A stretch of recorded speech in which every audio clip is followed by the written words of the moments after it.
नमस्कार दोस्तों, news time में आपका बहुत बहुत स्वागत है। दोस्तों, नाहिद इस्लाम ने बांग्लादेश में सरकार से इस्तीफा क्यों दे दिया?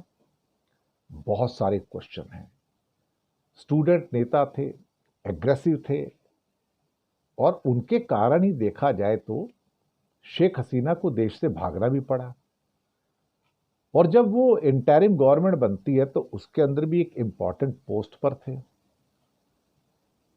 अब कहा जा रहा है कि नाहिद इस्लाम एक नई पॉलिटिकल पार्टी बनाने जा रहे हैं। उनका कहना है कि मौजूदा हालात को देखते हुए नई पार्टी बनाना जरूरी हो गया है और जो जन विद्रोह है उसको भी स्ट्रेंथन करने के लिए सड़कों पर बने रहना जरूरी है और कैबिनेट से इस्तीफा दे दिया। एक्चुअली वो नई पार्टी वहां रह के बना सकते थे, लेकिन शायद उस बात की उनको परमिशन नहीं मिल रही थी कि आप सरकार में रहते रहते नई पार्टी नहीं बना सकते हो। अब उन्होंने अपनी पोस्ट से जो मंत्री पद था उनका, मिनिस्टरशिप जो थी या जिसको सलाहकार भी कहते हैं, उससे इस्तीफा दे दिया। छात्र आंदोलन के जो नेता थे, जो जुलाई 2024 में जो आग भड़की थी, वायलेंस भी हुई थी, बहुत लोगों की मौत हुई, शेख हसीना को भागना पड़ा था, तो उनके जो कुछ कई लीडर थे उसमें से एक प्रमुख नाहिद इस्लाम भी थे और बाद में इनको क्या कहते हैं कि फिर मिनिस्टर भी बनाया गया। और कहीं ना कहीं जो यूनाइटेड नेशन की जो फैक्ट फाइंडिंग टीम थी उनका कहना था कि शेख हसीना के जाने के बाद भी जो हिंसा हुई उसमें करीब 1400 लोगों की मौत हुई। लेकिन अब अल्टीमेटली जब इंटरिम गवर्नमेंट यूनुस साहब की बनती है तो फिर नाहिद हुसैन को जो इंटरिम गवर्नमेंट जगह दी गई थी, तो फिर सरकार से बाहर क्यों आए? दरअसल नई पार्टी बनाने के लिए उन्हें बाहर आना जरूरी था, सरकार में रह के पार्टी नहीं बना सकते थे। उनका कहना है कि वो देश के लिए खून बहाने को तैयार हैं। और बीएनपी के कई जो लोग थे उनका कहना था कि आप सरकार में भी रहेंगे और नई पार्टी बनाएंगे, ये नहीं हो सकता।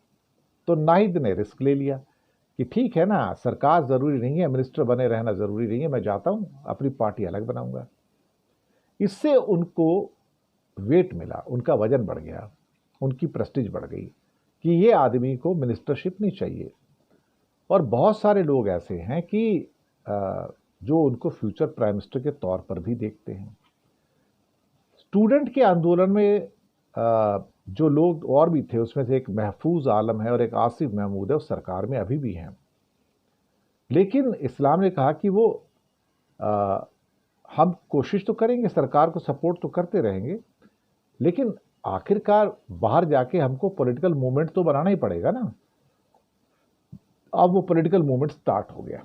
अब क्या नाम रखेंगे अपनी पार्टी का पता नहीं, लेकिन वो ढाका यूनिवर्सिटी में सोशल साइंसेस के स्टूडेंट रहे हैं वो, और एक छात्र आंदोलन के प्रमुख नेता के रूप में भी उभरे थे वो। उनका कहना है कि यहाँ पे सबकी जान महफूज होनी चाहिए, सब सुरक्षित होने चाहिए। और कहीं ना कहीं उनका ये भी कहना है कि भाई अल्टीमेटली